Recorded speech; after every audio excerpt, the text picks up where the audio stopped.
Okay. Hi friends, ఎలా ఉన్నారు?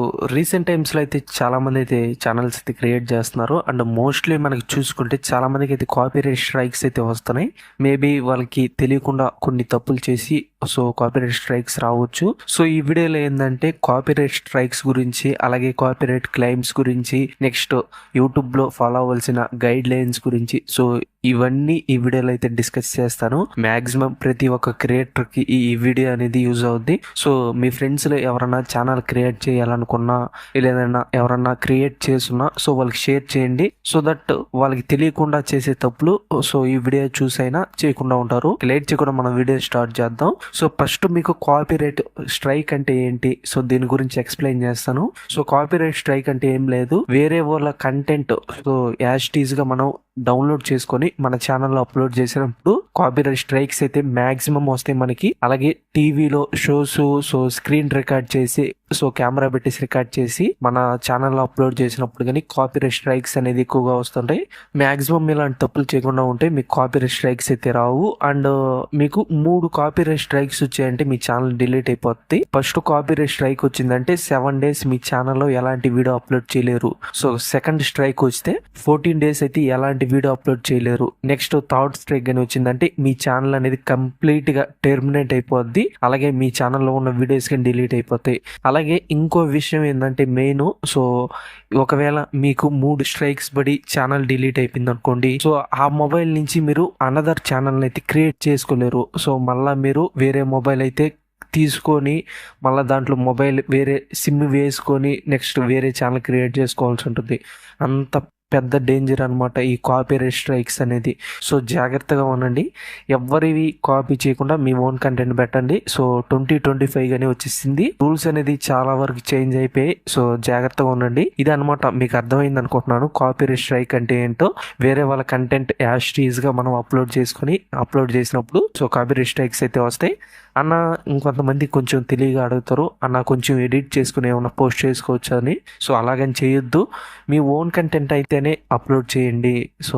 Maximum avoid చేయండి గూగుల్లో ఫొటోస్.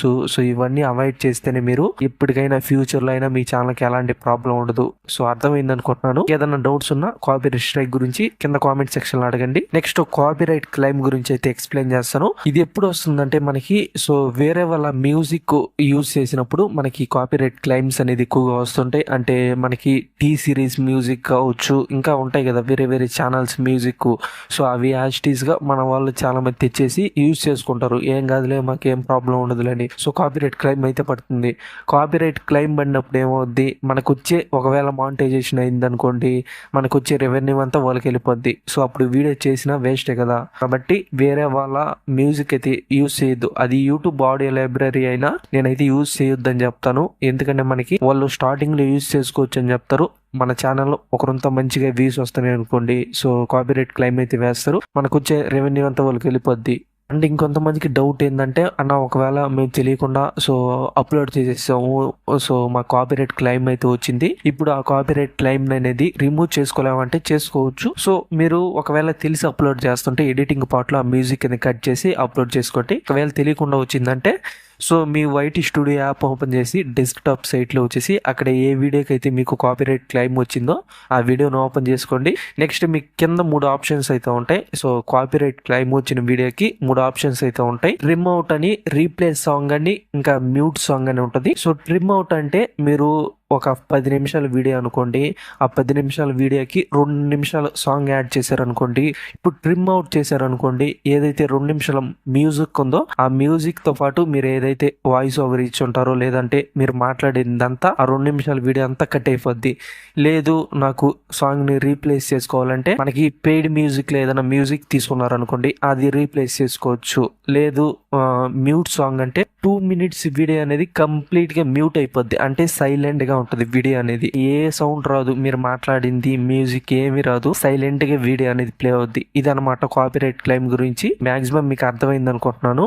నెక్స్ట్ వచ్చేసి మనకి యూట్యూబ్ లో ఫాలో అవ్వాల్సిన గైడ్ లైన్స్ గురించి అయితే చెప్తాను. అంటే మనం ఎక్కడ వర్క్ చేసినా ఆ కంపెనీకి సంబంధించి కావచ్చు, లేదంటే మనం ఇప్పుడు యూట్యూబ్ లో వర్క్ చేస్తున్న దానికి సంబంధించి కొన్ని గైడ్ లైన్స్ ఉంటాయి. అవి ఫాలో అయితేనే మన ఛానల్ ఉంటుంది. అలాంటివి ఏమున్నాయని చెప్తాను.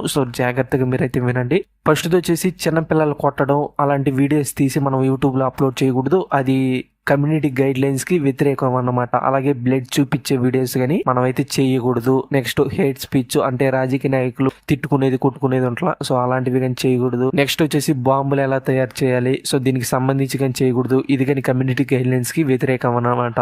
సో ఇలాంటివి చేయకుండా ఉంటే సో మన ఛానల్ అనేది సేఫ్ జోన్ లో అయితే ఉంటుంది. అండ్ చెప్పిన కాపీరైట్ క్లెయిమ్ గురించి, స్ట్రైక్ గురించి, వాటి గురించి కానీ మీకు అర్థమైంది అనుకుంటున్నాను. అండ్ ఇంకేదైనా డౌట్స్ ఉంటే సో డెఫినెట్లీ అడగండి. యూట్యూబ్ రిలేటెడ్ ఎలాంటి డౌట్స్ ఉన్నా నెక్స్ట్ నుంచి ఆ టాపిక్స్ కానీ కవర్ చేస్తాను. వీడియో లైక్ చెప్తే లైక్ చేయండి. ఒక 50 లైక్స్ అయినా కంప్లీట్ చేస్తాను అనుకుంటున్నాను. నెక్స్ట్ వీడియోలో కలుద్దాం. Thank you for watching. Have a nice day. జై హింద్.